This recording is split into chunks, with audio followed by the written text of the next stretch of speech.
¿Ok? Ese es el flujo.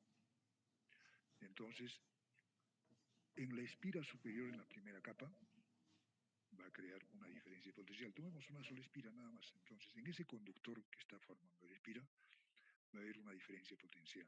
La graficamos de esta manera.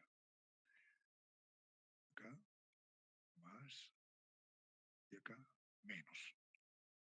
Esa es la tensión en ese conductor. El flujo pasa a este lado y en este lado nuevamente está otro conductor de la misma espira. En la espira hay dos conductores que están metidos dentro del material ferromagnético. Entonces acá también induce una tensión. Ya saben que este es un producto vectorial. Entonces acá aparece el terminal positivo para este lado y acá el negativo. ¿Ok? Bien, entonces tenemos dos tensiones. Este en la parte superior y este en la parte inferior. En la espira, que es entrada-salida, tenemos dos componentes de esto que están en serie, porque la espira es un circuito en serie. ¿Ok? Bien. ¿Cómo determinamos la tensión autoinducida? Observen ustedes ahora sí el PowerPoint. Estoy presentando el PowerPoint para desarrollar la parte matemática. Solo se ve el Jan, profesor. ¿Solo el Jamboard? ¿No está el Power? No, solo el Jamboard. Ya, vamos a ver qué pasa con el PowerPoint.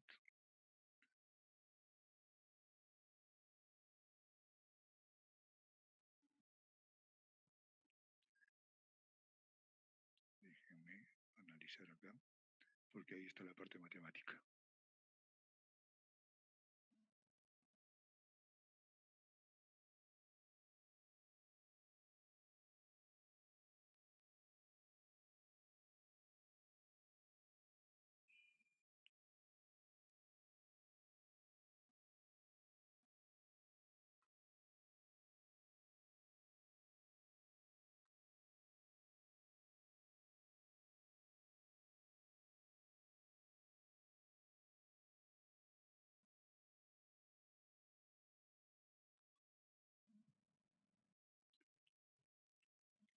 Ahora sí, ¿verdad?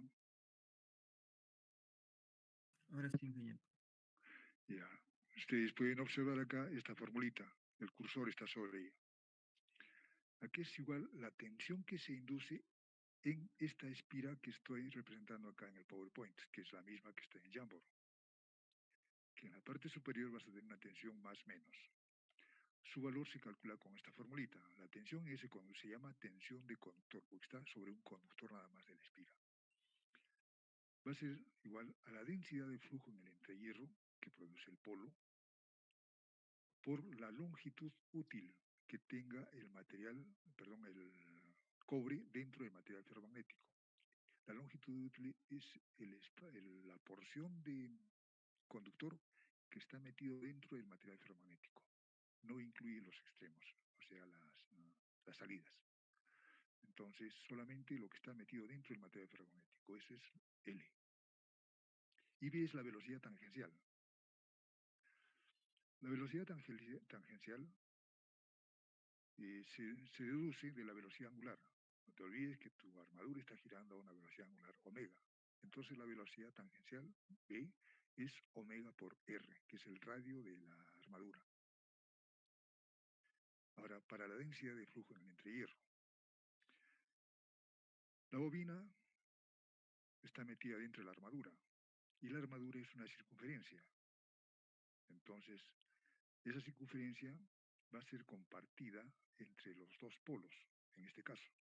Y la formulita que se utiliza es para el área. Ya sabemos que para una circunferencia el área es 2πrl, como en el polo, para este caso de esta máquina, es la mitad, entonces se divide entre el número de pares de polos. Al ser 2, es la mitad. El flujo lo produce el polo. Bien, entonces si desarrollamos esta formulita de acá, el P que está en el denominador, al desarrollar pasa al numerador. Entonces, la densidad de campo en el entrehierro, la densidad de flujo, va a ser el producto de P por phi entre 2pi RL. El área de la cara polar es la parte de la armadura que está frente al polo. Entonces, asumimos que el polo cubre toda la circunferencia. Ya después, cuando hagamos un problemita, les voy a indicar qué limitaciones se tienen. Entonces, partimos de la fórmula general del área de circunferencia. No te olvides que la armadura es un cuerpo cilíndrico, por eso que te hago la representación del área de la circunferencia como 2pi RL, es la cara polar, la superficie del cilindro. Es una circunferencia que tiene una longitud L. Entonces, 2pi R es la circunferencia y L es la longitud del material ferromagnético.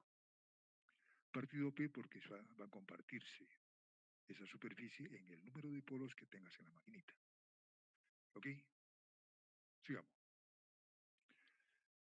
Si reemplazamos todo eso que hemos desarrollado en la anterior formulita, ojo, desarrollamos acá, ponemos la velocidad que hemos puesto acá, eso lo llevamos a esta formulita de la tensión del conductor, entonces esto lo vamos a llevar para acá, la densidad de flujo en el entrehierro lo tomamos de acá, lo integramos todo eso y tenemos esta formulita. La tensión del conductor va a ser P por phi, que es la densidad de flujo, 2pi RL, por L, la velocidad tangencial ahora es omega R. Hacemos las simplificaciones, acá en el denominador tienes RL, acá tienes LR, entonces te queda P, número de polos, la velocidad angular, 2pi por phi.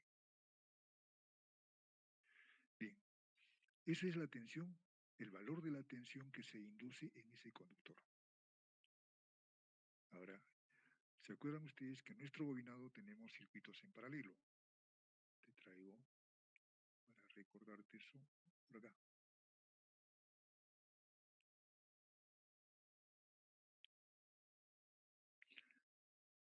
Esto es lo que desarrollamos, ¿se acuerdan? ¿Ok? Acá tienes la tensión de un conductor para una espiral son 2 veces eso, y todos los conductores o todas las espías que están metidas en la armadura están compartidas en 2 circuitos. Entonces, para esto tienes que ver cuántos conductores están en serie, para que así tú puedas determinar la tensión de salida en los carbones. Es la suma de todos los conductores que están en serie. Y ya saben, por lo que ustedes están observando, va a estar todos los conductores de la armadura repartidos en circuitos paralelos. Eso te estoy haciendo acá.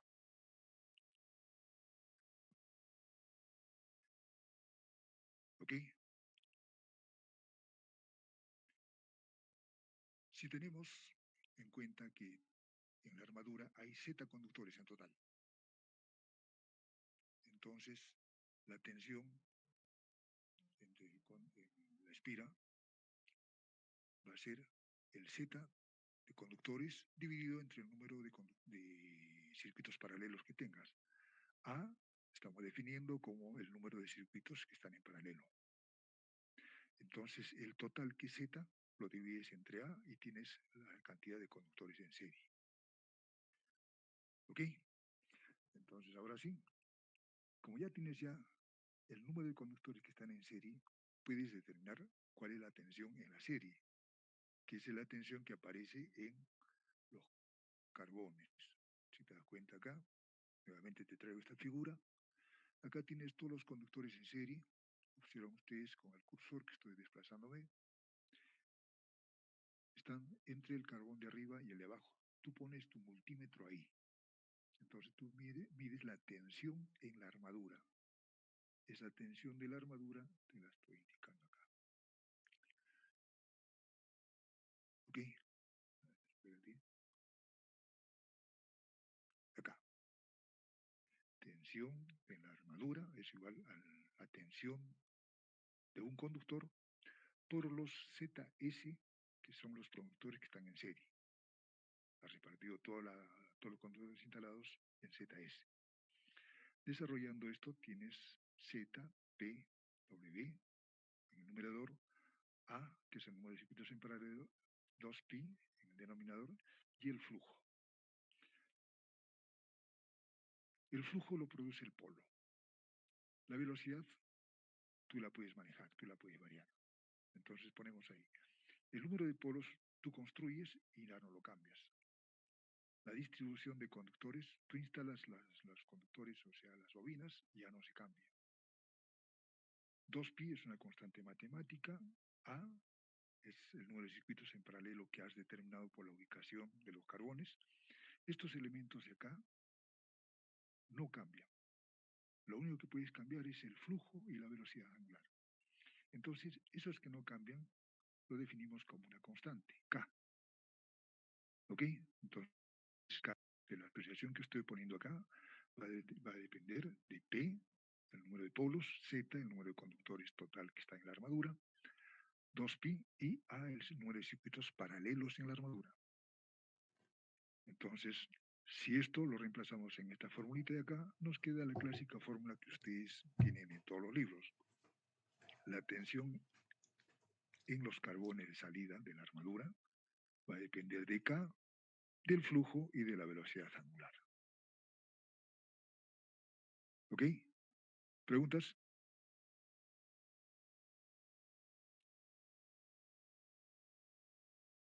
Esto enseguida lo volvemos números. No se preocupen. Luego tenemos el torque. La maquinita nos entrega un torque. No se olviden que recibe energía eléctrica y te entrega potencia mecánica. La potencia mecánica es un torque. Desde el análisis de transductores ya traemos esto. Entonces, ¿cómo determinas en una máquina de corriente continua ese torque? Bien simple. Nuevamente, vamos acá. Sabemos que cuando tú pones un conductor a través de un campo magnético, hay una fuerza en ese conductor. ¿Y cómo se determina esa fuerza que produce el campo electromagnético en ese conductor? Que es nuestra formulita de acá. La fuerza que produce la densidad de flujo o el campo electromagnético va a depender de la densidad de flujo, de la corriente que esté circulando en el conductor y de la longitud. B, densidad de flujo, y C es la corriente en el conductor. Y L es la longitud útil del conductor. Ya sabemos que la longitud útil es solamente lo que está metido dentro del material ferromagnético. Si tienes una fuerza, te han enseñado a calcular el torque. El torque va a ser la fuerza por el radio de palanca. ¿Ok? Entonces, para nuestro caso, la fuerza es B y CL y el radio de palanca es R. Como tienes Z conductores que están en la armadura, entonces el torque que producen los Z conductores va a ser este de acá. Z por el torque que se produce en cada conductor, que es B y C, L, R. Bien. Hemos hallado en la anterior presentación cuánto vale la densidad de flujo acá.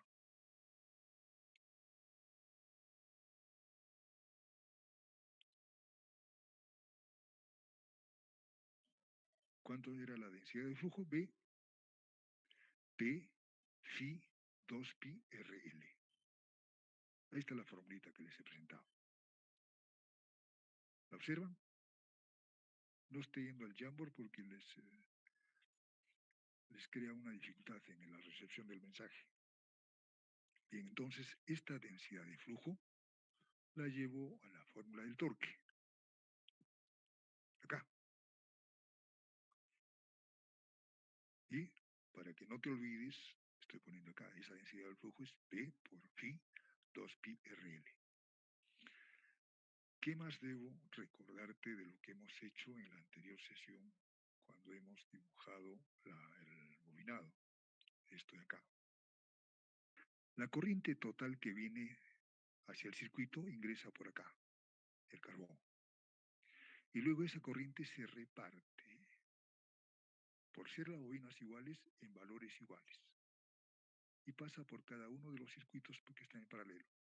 Entonces, para nuestro caso, que estamos describiendo que es una máquina de dos polos, la corriente total se reparte en dos circuitos. Si sería de cuatro polos, serían cuatro circuitos. Si sería de seis polos, seis circuitos. ¿Ok? Bien. Entonces, esta corriente pasa por acá. Es la IC, I de conductor. Porque es un circuito serie, es la misma corriente en todos los elementos que están en el conductor. Por eso lo estamos definiendo como IC. ¿Ok? Bien. Entonces, ahora regresemos a la formulita del torque. IC, la corriente del conductor, va a depender de la corriente que ingresa de la parte externa al carbón y se está repartiendo entre un número de circuitos paralelos, que va a depender del número de polos. Entonces, el IC, el I de cada conductor, es el I total entre el número de circuitos en paralelos. Toda esa información tenemos que meterla acá en esta formulita. Entonces, desarrollémoslos. Z, este de acá, lo reproducimos acá. La densidad de flujo B, ahora ponemos por su equivalente, que es P por phi entre 2pi RL, conforme. La corriente en el conductor la tomamos de acá, y C va a ser igual a la corriente que está ingresando a la máquina, que tú la mides con el amperímetro, entre el número de circuitos que están en paralelo. Ese es IC. Y este LR de acá lo tomamos igualito, LR. ¿Y qué observamos en nuestra formulita? RL acá tienes en el denominador y acá tienes en el numerador. Entonces los dos se eliminan. Y en el desarrollo, ¿qué nos queda? P, phi, ¿ok? El Z, que está acá al comienzo, entonces eso lo ponemos acá. P, Z, phi. Como se ha ido RL, nos queda 2pi con A. 2pi con A. Y ahora, está ahí, la traemos acá. ¿Ok? Pero no se olviden que en el anterior cálculo de la tensión, Pz entre 2pi A, hemos definido como una constante. Acá está. Kpz2pi A. Esa la utilizamos para el torque. Entonces, todos estos elementos de acá, Pz2pi A, es la constante que ya hemos desarrollado. Para el torque, entonces, ahora, ¿qué nos quedaría? Solamente K, el flujo que no está incluido, y la corriente. Y esa es la clásica fórmula que ustedes les han enseñado para el torque de una máquina. Va a depender de la constante K, de la corriente que recibe la máquina y del flujo que producen los polos. Pregunta, jóvenes. ¿Algo que no se haya entendido? Todo claro, ingeniero. Muy bien. Si está claro, entonces ahora le metemos números para que aprendamos a manejar bien las cosas. Regresemos acá. Y ahora vamos a hacer un pequeño ejemplito para que ustedes manejar toda esa información que les he descrito. Esto está en el PDF que ya está disponible para ustedes. Imagino que lo han bajado. Entonces te indicamos acá en el problema. Tienes una máquina de corriente continua que tiene dos polos. La armadura tiene 24 ranuras. Ya sabes que en máquinas de corriente continua se utiliza el bobinado indicado siempre de doble capa, donde el número de ranuras es igual al número de bobinas. Entonces, que ya no necesitas ya la información de cuántas bobinas hay, ya. Dándote el número de ranuras, ya sabes que hay 24 bobinas. ¿Qué más te indica el problema? Cada bobina tiene 18 espiras. No te olvides que en una espira hay dos conductores. ¿Ok? Entonces tenemos 18 espiras por bobina. Tiene una densidad de flujo promedio por polo de un Tesla. Te está dando ya la densidad de flujo. La longitud efectiva de la máquina, es decir, lo que es material ferromagnético, es 20 centímetros. El radio es la longitud útil de la armadura, es la longitud efectiva de la máquina. El radio de la armadura es 10 centímetros. Y ahora te indica que los polos magnéticos cubren el 80% de la periferia de la armadura. ¿Qué te están indicando? Si observamos en el gráfico, tú necesitas poner los carbones en algún lugar del estator. Necesitas un espacio. Ese espacio no lo puede ocupar el polo.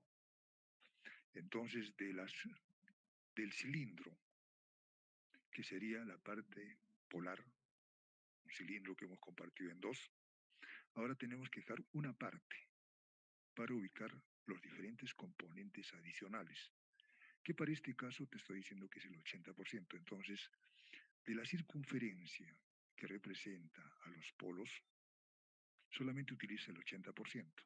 El 20%, si la máquina es grande, lo va a ocupar el interpolo, lo va a ocupar los portaescobillas y todos esos accesorios. Entonces, jamás utilizas el 100% de la superficie del cilindro. Hay un porcentaje que no se utiliza para poder poner los demás componentes que necesita la máquina. En este caso te estoy indicando que es el 80%. Entonces, cuando haya área, calculemos el área polar, hacemos la fórmula matemática 2pi RL y eso afectamos por este porcentaje, el 80%. ¿Ok? ¿Qué más te indico? La periferia de la periferia de la armadura. Si la máquina opera a 183.2 radianes por segundo, eso es omega. ¿Ok? Te pido determinar cuánto es la tensión en la armadura. La formulita que hemos aprendido acá. Esto. E es igual a K phi omega. Enseguida hacemos el desarrollo. No se preocupen, yo les voy a enseñar todo. Luego, la tensión inducida por bobina. No te olvides que tus bobinas ya cuando están instaladas están distribuidas en circuitos paralelos y la tensión que tú mides en los carbones se van a repartir en las bobinas que están en paralelo. ¿Cuántas están en paralelo? Eso tienes que tener en cuenta, ¿ok? Entonces, eso te pido. La fe inducida por bobina. Ahora, la bobina tiene N espiras. Entonces, para que aprendas a manejar, te estoy indicando acá cuánto es la tensión que se produce en una espira. Por la explicación que te he dado, una espira tiene dos conductores. Entonces, te pido el cálculo de la FEM inducida en el conductor. Bien. ¿Se entendió? Ahora, empecemos la parte matemática. ¿Cómo determinamos el número total de conductores? Muy sencillo, razonamiento simple.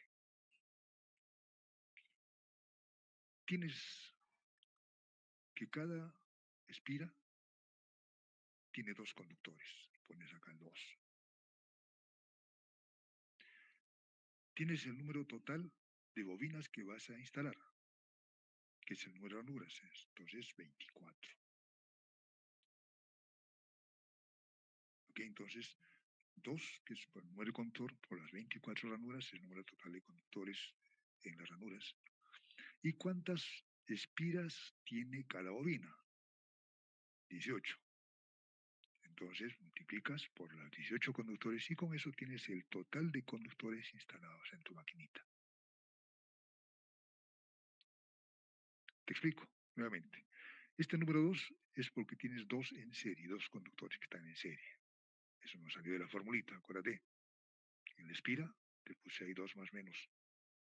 Luego, el número total de bobinas y el número de espiras que tiene cada bobina. Y con eso tenemos el número total de conductores. Z, es la constante que hemos desarrollado. Ahora, para el área polar. Nuevamente acá en el gráfico, en el desarrollo hemos indicado que la mitad ocupa cada polo, porque nuestra máquina de dos polos. Pero no podemos construir una máquina así. porque necesitas poner pues, los interpolos, necesitas poner los carbonos. Entonces, parte del estator, parte de la cara polar, no se puede utilizar para poder poner los otros componentes de la máquina. En nuestro caso nos dice el 80%. Entonces, simplemente aplicamos la formulita para la cara polar. La fórmula general que hemos aprendido es 2πrl, que es la superficie del cilindro, y la estamos repartiendo entre el número de polos, que es 2. No se olvides, estás trabajando en el sistema MKS. Entonces, las dimensiones que te han dado tienes que llevarlos al sistema MKS. Regreso acá. Te dice que el radio de la armadura es 10 centímetros. La longitud útil del material ferromagnético es 20 centímetros. Muy bien. Entonces, eso ahora lo traducimos acá. Para el área polar, 2pi, la constante R, de 10 centímetros, 0.1 metros. La longitud, 20 centímetros, es una máquina real, 0.2 metros. ¿Cuántos polos tiene nuestra máquina? 2 polos. Ahí está. Entonces, como esto es metros y esto es metros, la superficie va a dar en metros cuadrados. La parte matemática, 2pi, es muy sencillísimo de ejecutar. Entonces nos da 0.0628. Para trabajar con 3 decimales, o redondeamos lo último y le ponemos 0.063. Este 2 está de más. ¿Ok? Bien. Ahora, el área efectiva del polo. Este es el área teórica, pero te indican que solamente el 80% de esa área del polo puedes utilizarla. Entonces, el área efectiva del polo es 0.8, que es el 80%, por el área teórica.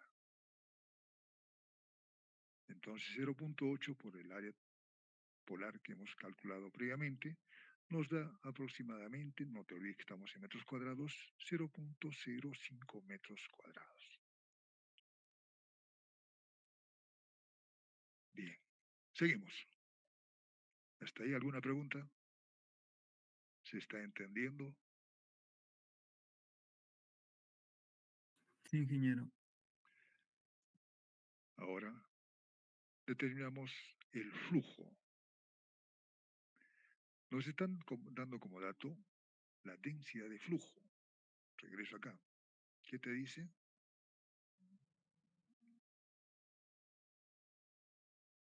La densidad de flujo promedio es de 1 Tesla. Acá está.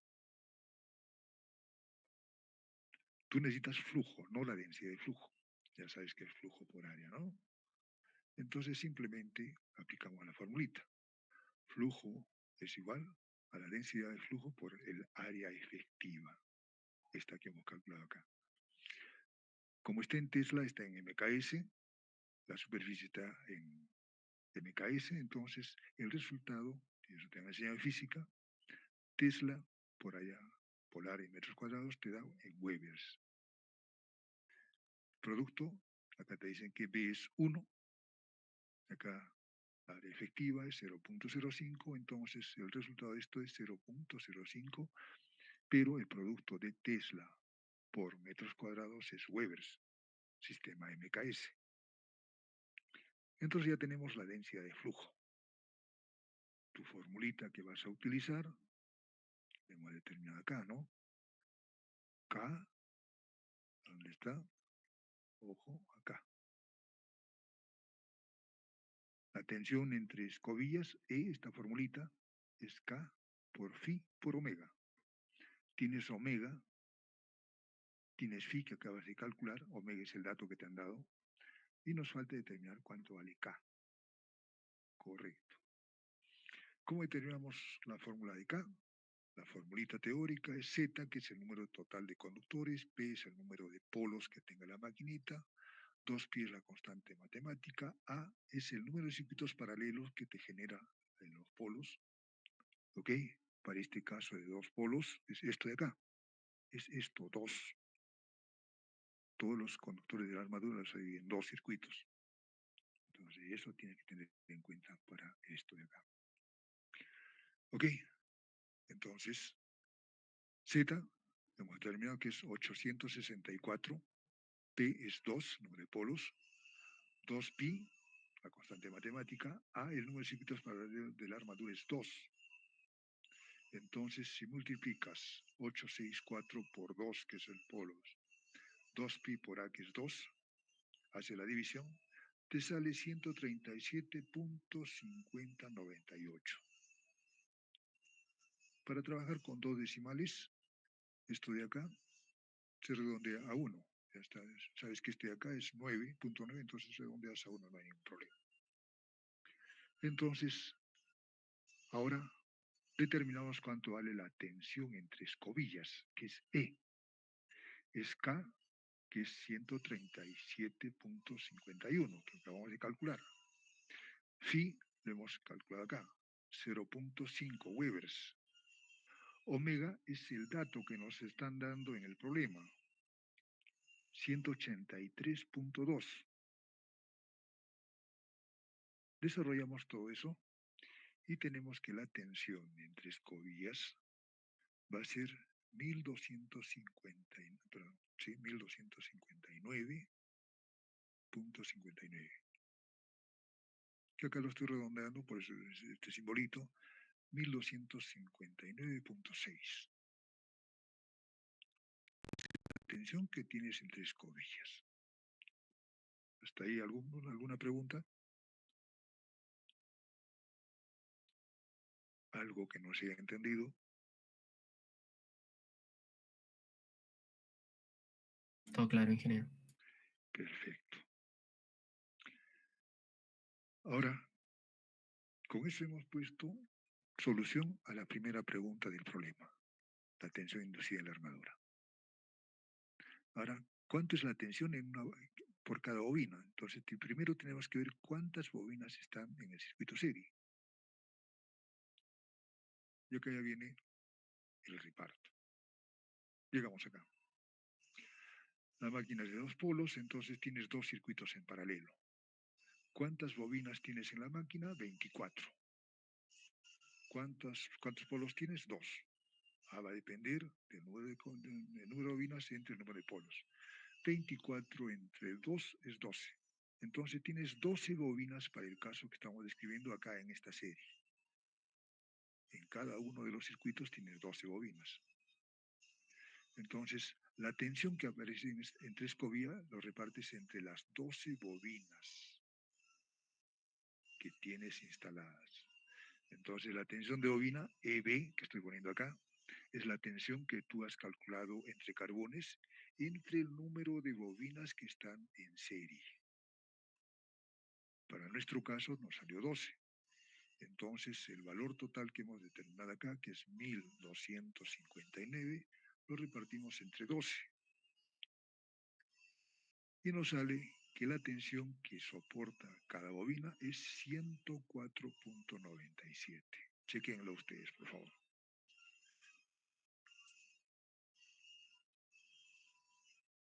¿Conforme?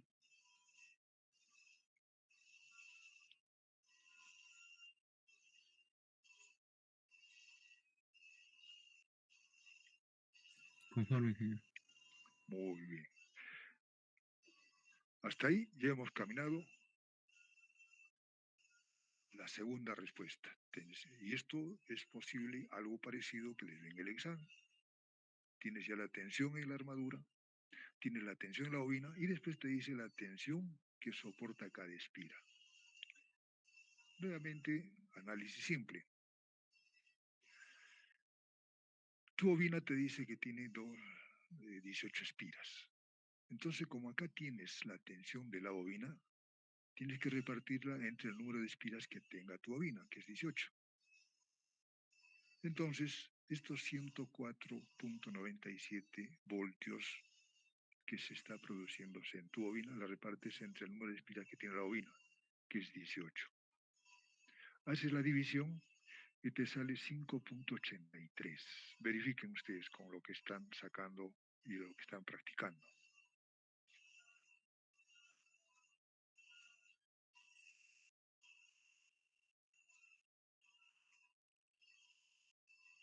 ¿Es conforme? 5.83, el 104.97 entre 18. Sí, ingeniero. Es el conforme. Y finalmente, ya estamos resolviendo, ojo, estamos regresando hasta acá. Primero hemos determinado la armadura, luego la bobina, la espira. Ahora, conductor. Sabemos que una espira tiene dos conductores, está en la parte inferior del PowerPoint. Entonces, simplemente esta tensión de espira la dividimos entre los dos. Nos ha salido la tensión de espira entre 2. Nos sale 2.915 voltios. Y con eso han aprendido ustedes jóvenes a calcular la tensión en cada uno de los componentes que están instalados en nuestra armadura, desde la tensión escobillas hasta la tensión en el conductor. Tú puedes medir solamente las salidas en los carbones. El resto todo se calcula. Que quede bien claro eso. El multímetro lo pones en las salidas, que está en los carbones. Tú no puedes poner al conductor, tú lo deduces matemáticamente. La tensión de la espiral lo deduce matemáticamente. Que quede bien claro eso más bien para que no haya ninguna confusión. ¿De acuerdo?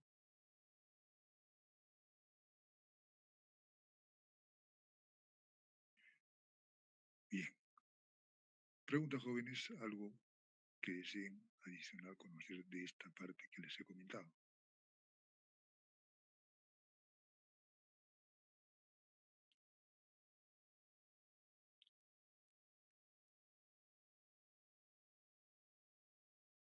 Regresamos al Jamboard.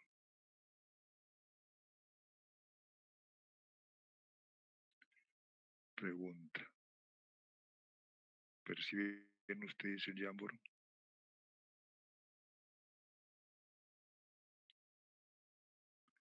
Estoy cambiando el PowerPoint a Jamboard. No, ingeniero. No. ¿No se percibe? Bueno, No, ingeniero. vamos. Ya, no se preocupen.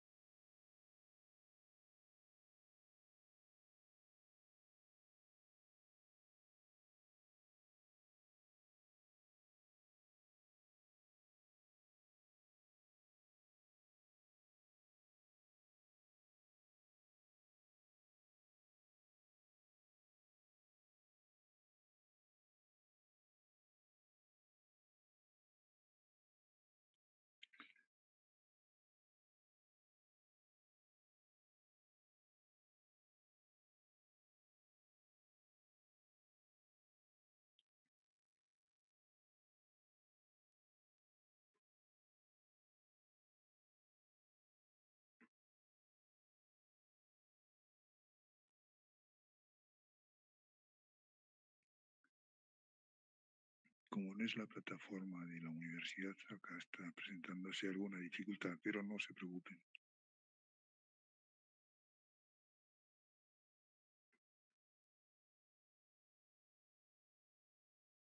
Ya, ahora sí. ¿Reciben ustedes el Jamboard? Sí, ingeniero. Conforme.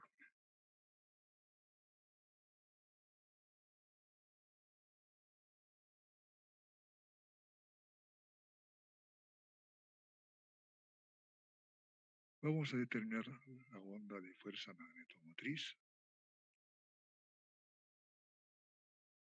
que se está produciéndose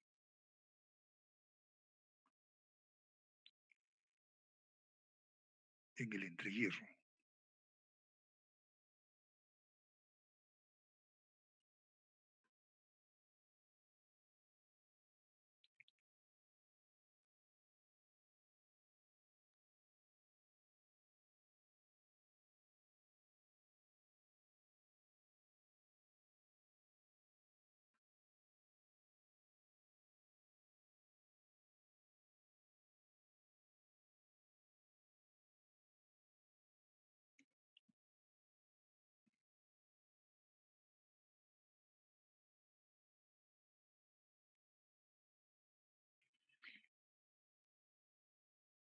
Estamos ahí nuevamente analizando cuánto fue la tensión en la espira, tensión del conductor, tensión en espira. Esta es la forma como se representa tu maquinita. Y ahora vamos por acá. Esta es la última parte donde hemos hallado la tensión del conductor, la tensión de espira y la tensión de bobina. Bien. Para el caso que estamos comentando, tu maquinita es de 2 polos. Regreso acá. Tienes 2 polos. ¿Ok? Tienes acá los carbones, tienes tu armadura. Entonces, imagínense que ustedes pueden partir la armadura y la extienden. Entonces vas a tener, para que me acompañen ustedes, si esto la parto y lo extiendo, estas son ranuras,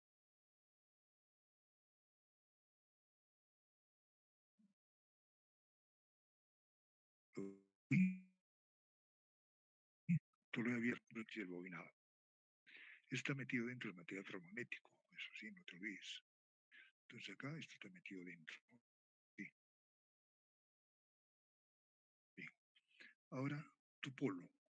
Tu polo va a trabajar de esta manera. Nuevamente también esto lo parto y lo llevo a la parte de arriba.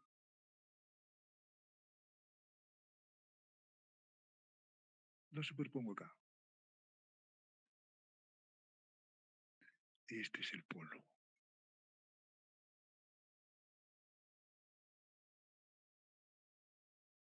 ¿Ok? Y luego el horizontal. Listo.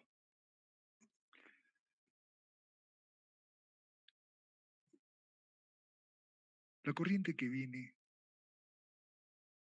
de la armadura, ahorita no voy a interactuar, acá. La corriente total que viene de la parte externa, acá. Ahora, si pueden ustedes observar, esa corriente viene por acá, se reparte acá y entra a los conductores. Regresemos. ¿Qué ocurre acá? En los conductores. No te olvides que acá hay un espacio muerto. Acá sigue el otro polo. Este es el polo norte, este es el polo sur, porque son 2 polos. Los conductores de la armadura siguen estando acá, espérense. Siguen estando acá. Acá no hay. Acá sí hay. Acá sí hay. Cara polar. Acá sí hay. Cara polar. Cara polar. Tu carboncito está acá. Uno de los carbones está puesto acá. Y otro de los carbones está puesto acá. Por acá ingresa la corriente y por acá también ingresa la corriente. ¿Ok? Acá tienes eso. Este carboncito está acá, lo has partido, esto tienes un polo, el otro carboncito está acá, lo ponemos acá y este el otro polo. Bien, sabes que esto mete corriente acá a la armadura. Y en la armadura tienes N espiras. Entra por un lado y sale por otro, la corriente. Entonces, ¿qué va a hacer esa corriente cuando circula por los conductores que están metidos acá dentro del material ferromagnético?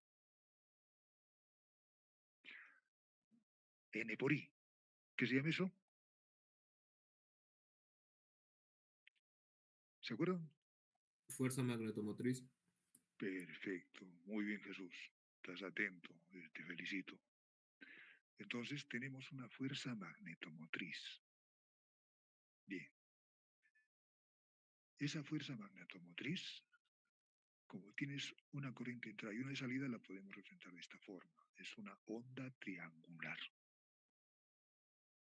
Vengo acá. O acá. Listo. Entonces acá, ¿se acuerdan? Dije ejecitos. ¿Se acuerdan? Les recomendé, vamos a trazar ejecitos. En el centro. Está en el PowerPoint también. Y acá trazo otro eje. a poner para diferenciarlo acá. Sí.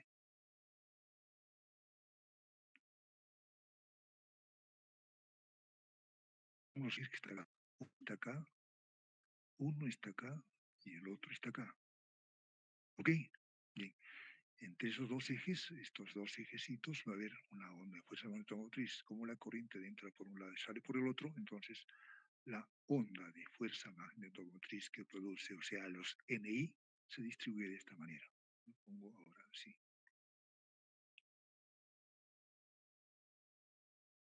Por un lado es así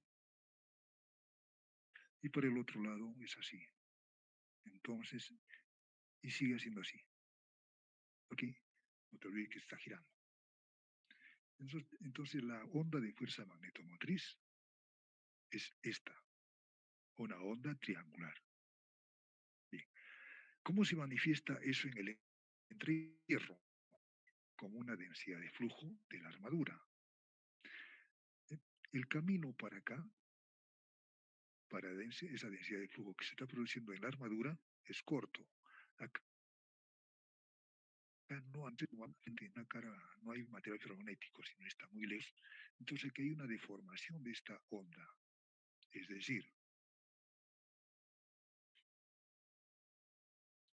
ojo, voy a explicar fuerza magnetomotriz que se genera en la armadura. La densidad de flujo en el entrehierro en esta zona, hay forma que es la densidad de flujo, ahora la podemos graficar de esta forma. En esta zona de acá no hay ningún problema, frente a la cara polar, listo. Acá hay una deformación, porque para la cerca, listo, hasta ahí. Acá nuevamente, ¿sí? Ok, y en el otro extremo hace lo mismo. Por acá, no te olvides, acá está el carbón, por acá va a ser el otro camino, entonces está un poquito irregular esto, voy a corregir.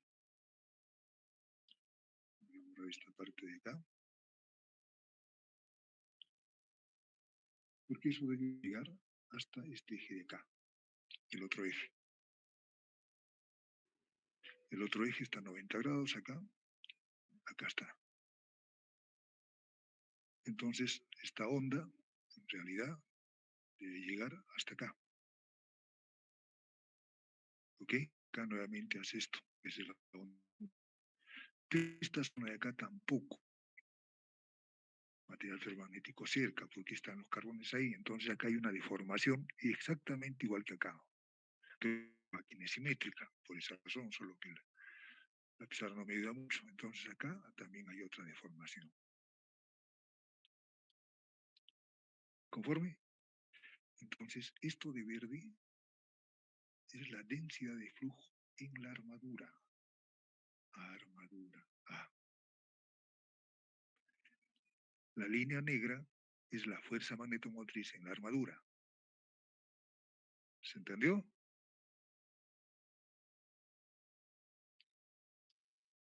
Bien. La parte más dura. Tu polo también produce una densidad de flujo. La fuerza magnetomotriz va a depender del número de tiras que tenga el polo y la corriente que esté circulando por el polo, que es la corriente de excitación. Entonces, forma cómo está nuestra maquinita, estos polos te producen una onda de densidad de flujo en el entrehierro. Y acá tenemos ese problemita. Ok, suponte, dibujo acá.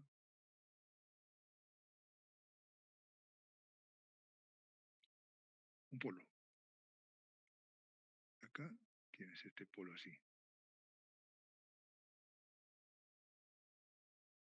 Listo. Acá tienes el otro polo.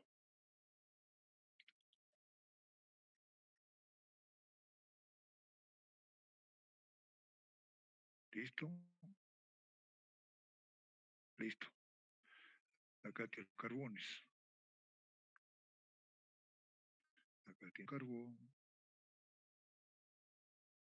tiene carbón. Este mismo carbón de acá lo reproducimos acá, porque son 2 carbones nada más. Ok, listo, acá tienes el carbón, listo.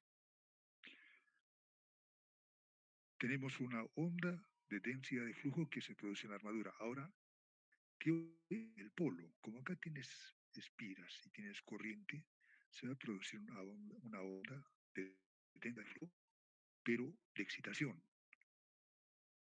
Ok, aquí tienes los acá tienes un quesito y acá tienes un quesito. Este se llama polo norte, ahí se genera el flujo magnético y por lo tanto entra. Por su, entonces la onda de fuerza magnetomotriz, perdón, la onda de tensión con el entrehierro, la fuerza magnetomotriz está acá, la densidad de flujo está en el entrehierro, entonces acá vas a tener una forma de onda aproximadamente así. En esta zona de acá no hay nada, ok, luego vienes así, luego tienes así, pasa al otro lado, ok, y acá tienes así, y tienes así, ok, es la densidad de flujo en el polo. Este es B del polo.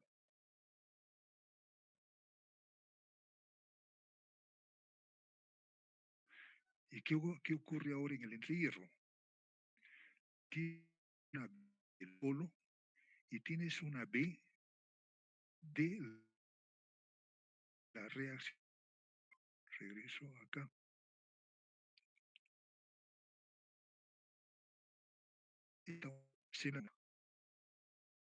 Entonces en el entrehierro vas a tener la suma de esto de color verde así con esta de color azul, esta de color negro de acá. Vamos a sobreponer la otra aproximadamente en la parte inferior. La voy a hacer la otra ondita en esta zona de aquí es lineal y acá cambia así, luego es así. Esto es en la armadura. B de la armadura. A. Y este es B del polo. Entonces, vas a tener la suma de estas dos onditas, solamente en esta zona de acá que está ilustrativa. Te lo voy a hacer. Nuevamente, los pongo acá. Uno y otro eje.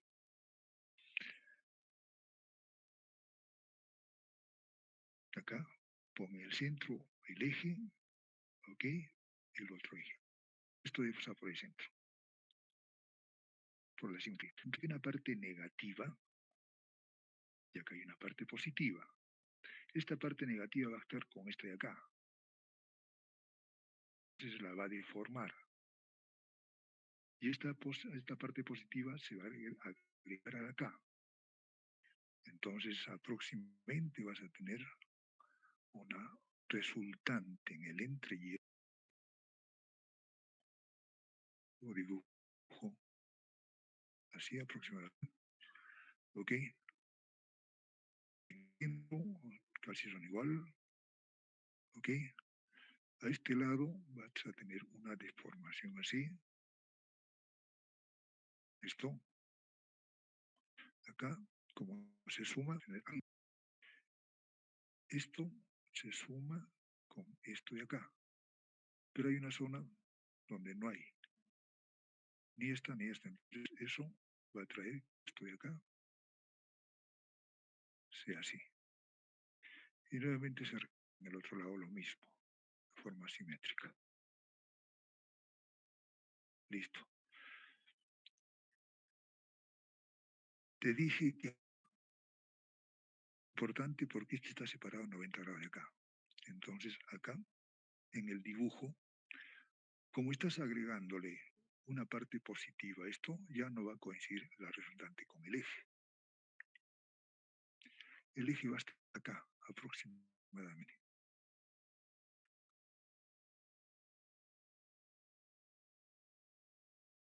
¿Y qué observan ustedes acá, en este ejecito, ya no pasa por el cruce, sino se desplaza. Este pequeño ángulo es producido por la superposición de la densidad de flujo de la armadura con la densidad de flujo del polo. Esto es lo que da origen al chisporroteo. Ahora sí, ¿se acuerdan ustedes de la conmutación? Bien. ¿Por qué razón? Porque ha habido un desplazamiento del eje magnético. Eso es lo que origina la chispa durante la conmutación. ¿Cómo corriges eso? Nuevamente regresamos acá. En estas maquinitas, en esta zona de acá, en esta zona de acá, se le pone esos componentes. ¿Qué nombre tienen esos componentes? ¿Algún voluntario? Interpolos. Interpolos. A ver si han leído lo que se ha explicado en la anterior sesión. ¿Cuál es la misión que tiene ese interpolo? Es contrarrestar los chisporroteos.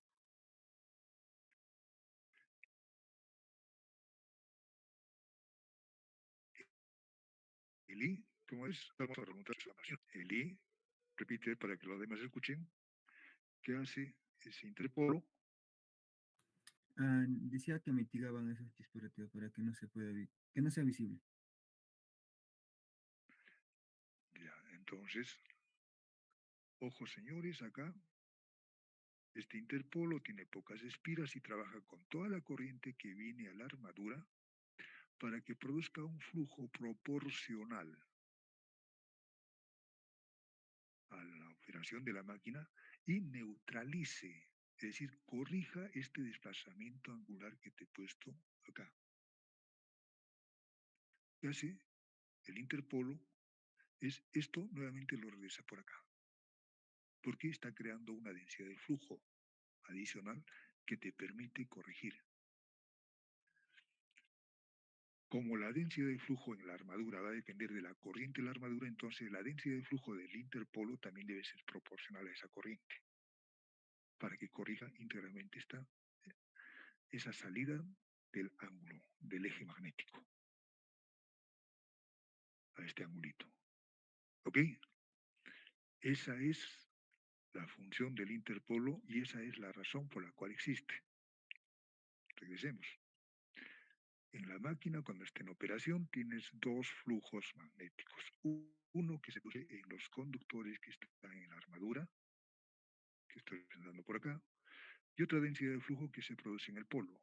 En el entrehierro, el espacio que separa entre los, se mezclan esas dos ondas de densidad de flujo. Y la resultante es una onda que tiene una ligera deformación del eje magnético. Este acá. Como las máquinas de alta potencia no deben emitir, esto es lo que origina el chisporroteo. Las máquinas de alta potencia no deben tener funcionamiento, entonces pones el interpolo y el interpolo lo lleva nuevamente al eje magnético. ¿Ok? ¿Se entendió la...? Y ahora sí, voy a trabajar con el...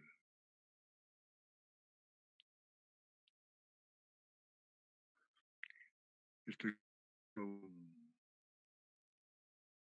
PowerPoint, donde estoy sintetizando esa explicación que... ¿Perciben ustedes el... Avísenme. ¿Perciben un poco?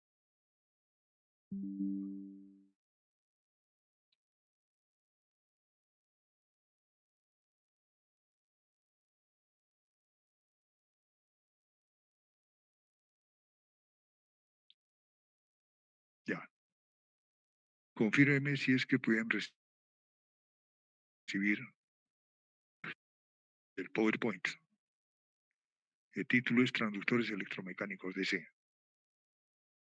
Sí, Está una maquinita. ¿Se ve, no es cierto? sí, ingeniero. Muy bien. Todo lo que te he explicado ahora está sintetizado acá. Los conductores de la armadura están en estas pequeñas conferencias. La cara polar está esta de acá. Los carbones están acá, ya un poquito simétricamente ya como es de norma, cuando ya esto ya está preparado. No te olvides que esto está metido dentro del núcleo, por eso acá dice rotor. Entonces, estos conductores son atravesados por la corriente que está ingresando a la máquina, produce esta onda de fuerza magnetomotriz que es de forma triangular en el interior de la máquina.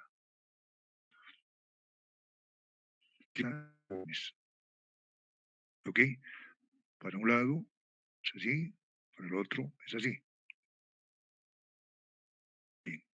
En el entierro medimos la densidad de flujo, pero para la densidad de flujo tenemos que tener en cuenta esta separación del entrehierro. Y acá en esta zona donde están el espacio vacío de los polos, la carcasa está acá arriba. Entonces, hay más armadura. Eso produce una deformación de la densidad de flujo en el entrehierro de esa fuerza magnetomotriz que se está produciéndose en la armadura. Es esta ondita de acá.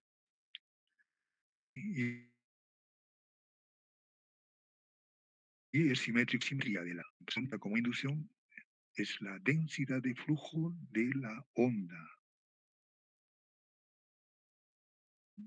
que está produciéndose en la armadura. Y ahora tenemos ya la visión más completa.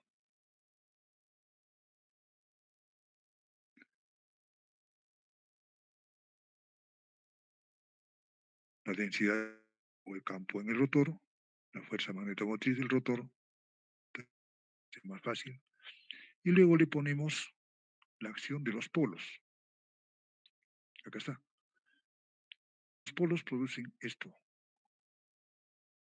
En esta zona de acá no hay material ferromagnético, por eso es la deformación. Esta de acá. Acá no hay material ferromagnético. Entonces, la del flujo que se produce en el polo solamente tienes en forma uniforme en esta zona de acá, en la cara polar. Y de ahí va a cambiar. Uno va a ser positivo y el otro va a ser negativo. Y esta zona de acá va a ser la zona de transición, donde cambia el sentido. Teóricamente es una onda cuadrada. Eso jamás se puede construir. Bien, si sumas esta onda de densidad de flujo de acá, se produce una resultante que tiene esta deformación.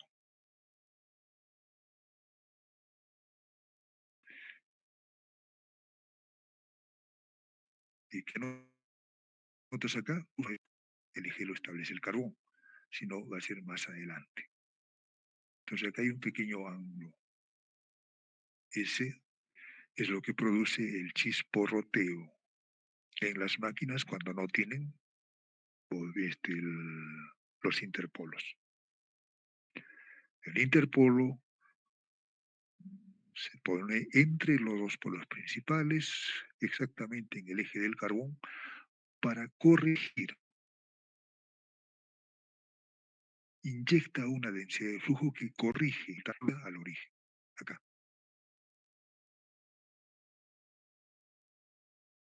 ¿Ok? Todo eso te lo dibujé y esta es la forma como en realidad trabaja la maquinita. Sabemos que el conmutador es un conjunto de helgas sobre las cuales descansan los carbones que permiten la conexión del circuito de la armadura con el circuito de campo o el estator. El objetivo del conmutador es conmutar las corrientes que circulan en la bobina del rotor. Te digo que una bobina está acá, tiene una forma de circulación de la corriente, pero esa bobina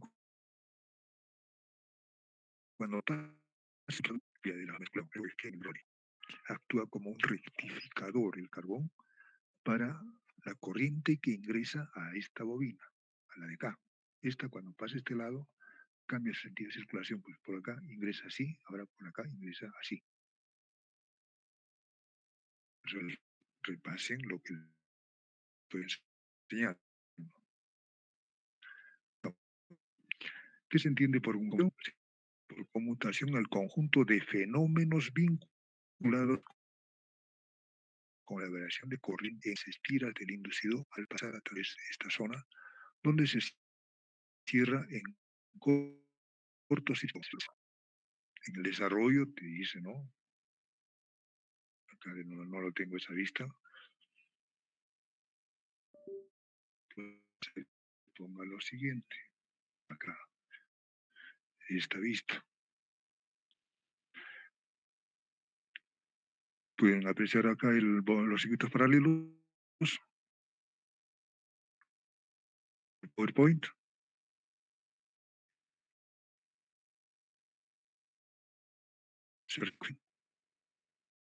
La bobina G que estoy presentando, en un instante pasa la ubicación del H.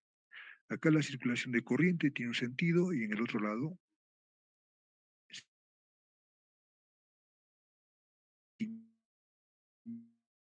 invierte de acuerdo al. ¿Ok? Y eso lo estamos describiendo acá. El chisporroteo entre las escobillas y el colector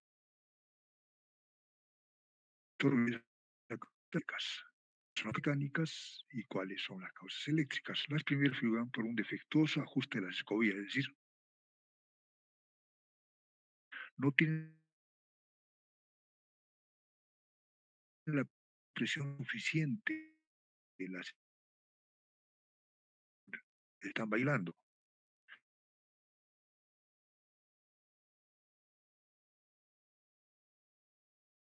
Forme.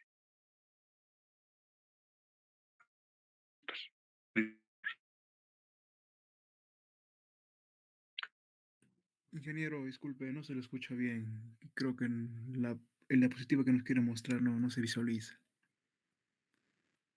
Y eso da origen a las equilibrado del rotor. Es decir, no has hecho nada. Había una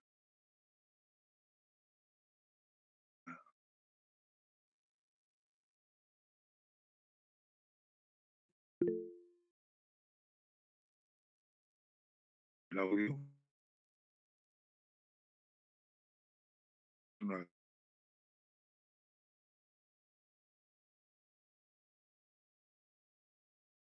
la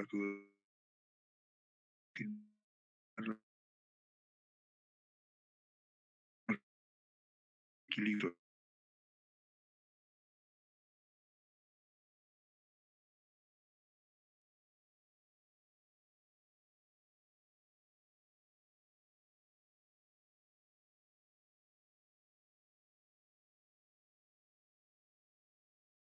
Especie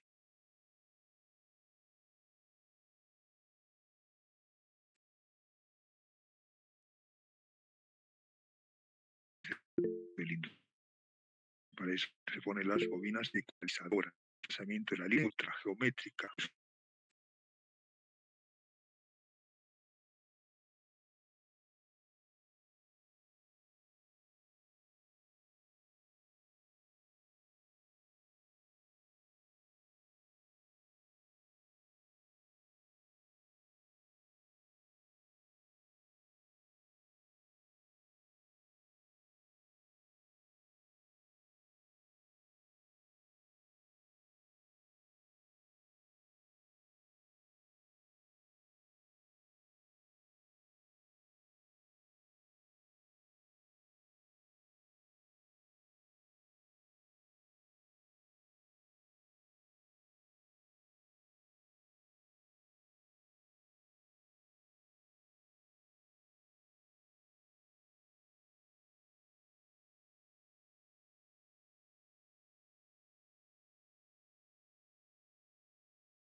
No se escucha el audio, ingeniero.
Ingeniero, no lo logramos escuchar.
Confírmeme si es que reciben audio.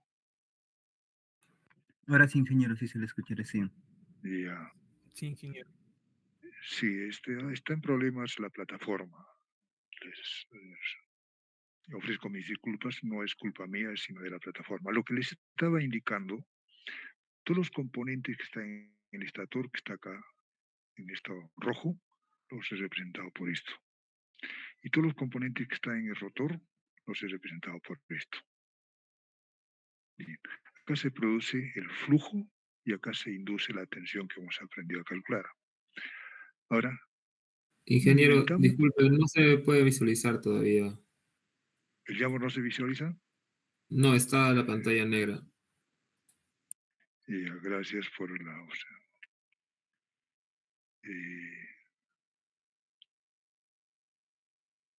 Ya, ahora mírame. ¿Se percibe Jambur? Sí, ingeniero. Ya está, muy bien. Gracias por la observación. Recapitulando. Todos los componentes de nuestro estator de la maquinita, estos de acá que están en rojo, los represento por esto de acá. Y todo lo que está metido acá, lo represento por esto de acá. ¿Cuál es la función que cumple estos que están en rojo? Producir este flujo. ¿Y cuál es el efecto de eso cuando trabaja sobre produce esta diferencia potencial que hemos aprendido a calcular? ¿Cómo podemos alimentar a estas bobinas que están en el campo? Entonces, estaba poniéndoles acá en la parte inferior. Yo puedo tener una fuente de alimentación y desde ahí inyecto una corriente para que se produzca el flujo magnético a la bobina de campo. A esta forma de alimentación se le llama excitación independiente. Y desde acá va a aparecer una nueva clasificación de las máquinas de C. Una clasificación. Que lo vamos a... Esto solamente es para que ustedes puedan leer el PowerPoint. Una clasificación. Máquinas que recibe la alimentación de campo de esta forma se llama máquinas de excitación independiente. Máquinas de excitación independiente. Independiente. ¿Cuál es el problema de estas máquinas? Que cuando se te malogra esto de acá, cuando esto se malogra, deja de funcionar la maquinita. Entonces dependes de un circuito externo, que si falla, no funciona tu máquina. Pero debo avisarte que estas fueron las primeras máquinas que se construyeron.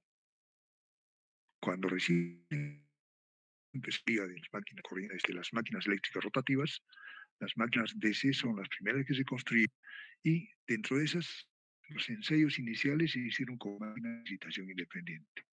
Como tenían esta dependencia de la fuente externa, no era razonable. En la siguiente sesión, que es el día lunes, les invito a que vayan leyendo el PowerPoint, porque esto va a estar asociado a los materiales ferromagnéticos que hemos estudiado. Entonces, eso merece una mejor explicación, no con las limitaciones que tenemos en el PowerPoint, en la pizarra electrónica. El día lunes voy a estar temprano con ustedes para poder contarles esta parte de la teoría. Mañana, como siempre, tenemos el laboratorio al grupo que corresponda.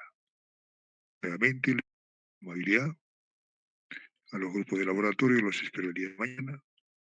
A todos ustedes los invito a que bajen la información, la vayan leyendo. Y el lunes vamos a continuar el desarrollo a partir de acá, de las máquinas de excitación independiente. ¿Ok? Gracias, muchachos. Revisen y repasen los apuntes que han tomado. Bájense el PDF del aula virtual para poder hacer la revisión del caso. Hasta la siguiente, jóvenes. Gracias. Hasta luego, ingeniero. Un Hasta detalle, luego, no ingeniero. encuentro las diapositivas. Hasta luego, ingeniero. En el aula virtual no encuentran. Han entrado al DUTIC. Está ahí en el DUTIC. chequeen ahí.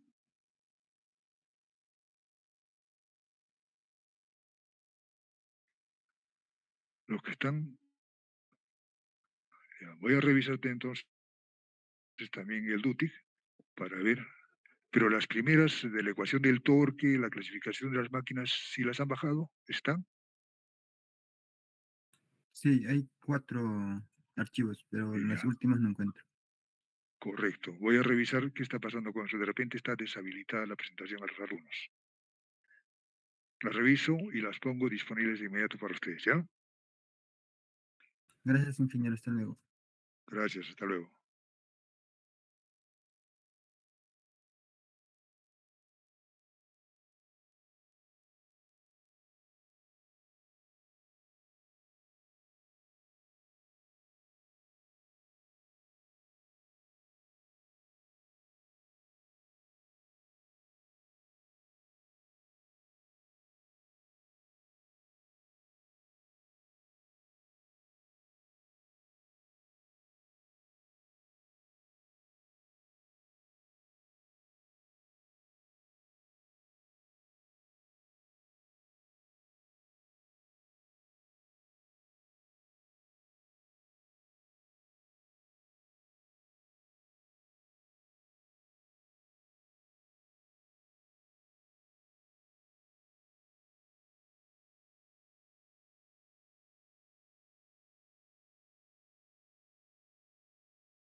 Salte, Carla, hoy, ¿qué hace acá?